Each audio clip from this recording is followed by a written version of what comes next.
Representative Moon, will you please raise your right hand? Thank you. Do you solemnly swear that the testimony you will give before this committee in the matter now under consideration will be the truth, the whole truth, and nothing but the truth? I do. Thank you very much. Mr. Ehlinger. Representative Moon, have you ever observed Jane Doe and Representative Von Ehlinger together? Yes. Can you tell us when that was? It was on May 2nd because I was doing a shall to may bill. Did you mean March 2nd? I meant March 2nd. I'm sorry. Thank you. I'm looking forward to May 2nd.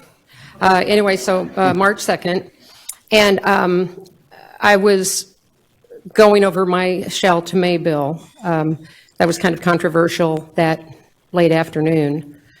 And so I was on 8th Street coming out of a building, and I was on the, southwest corner of 8th, and I was getting ready to come over to the Capitol, and I saw Representative and Jane Doe standing on the northeast corner outside of the Capitol, and they were standing there, and I just remember looking, going, oh.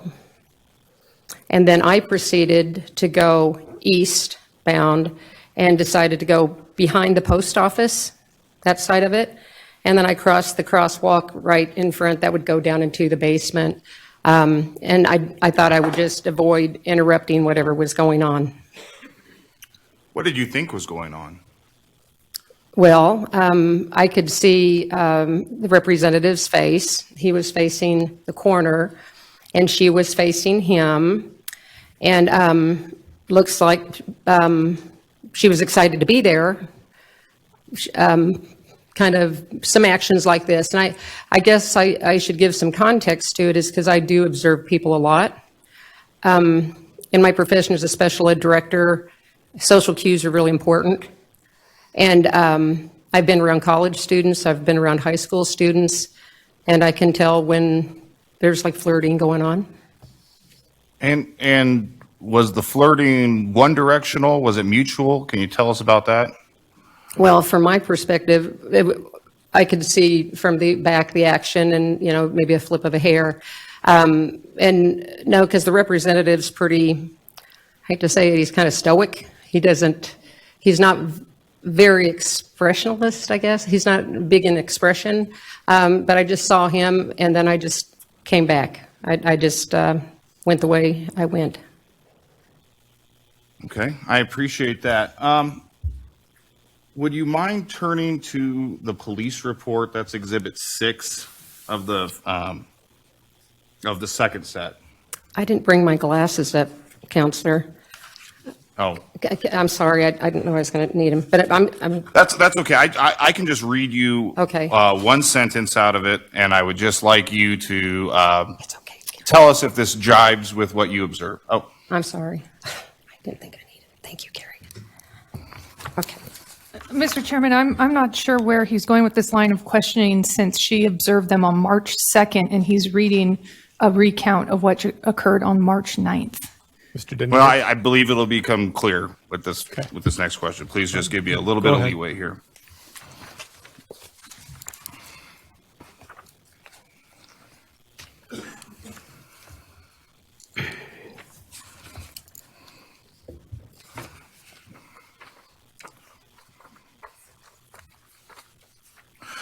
May I have just a quick break so I can put my question in order, and Certainly. so I don't waste the committee's time? Mr. Ehlinger, are you prepared at this point? I am. Thank you. I appreciate the committee indulging me.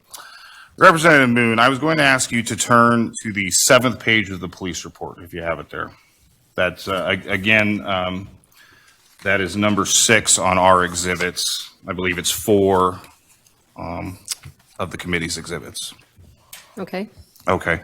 If you would turn to the 7th page, and if you go down the second to last paragraph, and then it's kind of in the middle there, but you should see a sentence that starts with Jane Doe said she and Von Ehlinger. It might be the third to last sentence in that paragraph. Yes. Okay. Would you mind reading that sentence, please? She said,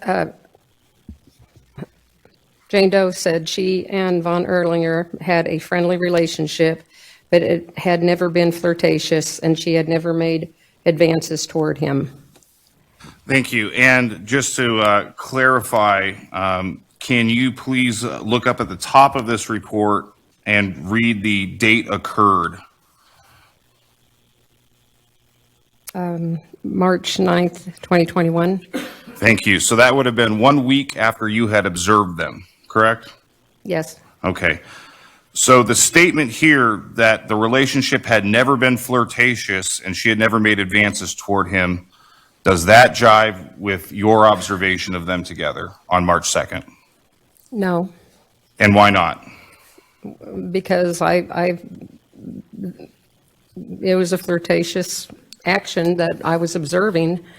She was, happy, kind of, I couldn't see her face, but, I saw this kind of, and she was looking up into his face like this. And so I'm a woman. I think I know what it looks like to flirt.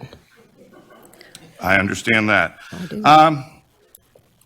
Representative Moon, as you sit here today, are you aware of any provision of any policy, rule, or law of the state of Idaho which prohibits relationships, dating, sexual or otherwise, between adults in this building? No, Thank you. In all of your interactions with Representative Von Ehlinger, has he ever exhibited behavior which you found to be concerning? no, sir. It's always been very polite. He's just always been a real gentleman. Thank you. No further questions. Ms. Hayes? Thank you, Mr. Chairman.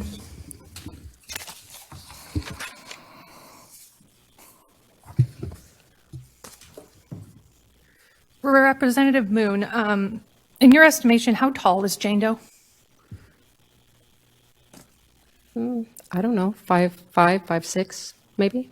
And about how tall is Representative Von Ehlinger? 6'2". So would that explain why her head was looking up towards his face while they were talking? Sure, probably. And does she wear her hair in a ponytail or wear it straightened down? It was down that day. Would that be an explanation as to why she was moving her hair around? Not when you see from the left side, if the wind's blowing one way, it was just a movement like that.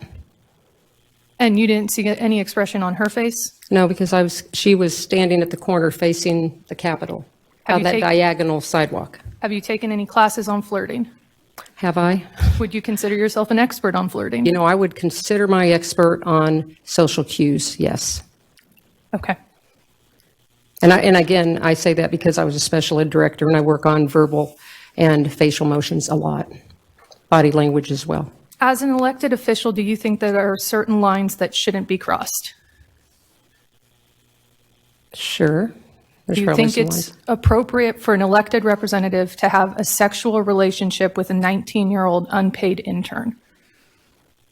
I don't really know what her status was. I think I'm still trying to figure that I'm out. not talking specifically about Jane Doe. I'm asking you, as an elected representative, do you think it's appropriate for an elected official to have a sexual relationship with a 19-year-old unpaid intern?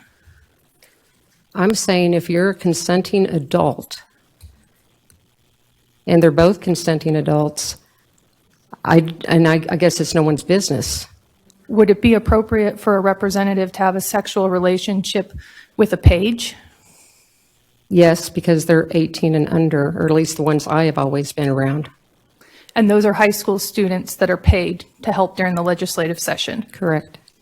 No further questions. Thank you. Committee, any questions? May I just quickly, just to clarify, Representative Moon, are you aware of any policy that would be violated by a representative having a relationship with an intern of the age of majority? I've seen nothing in policy, no. Thank you. Thank you, Representative. Thank you.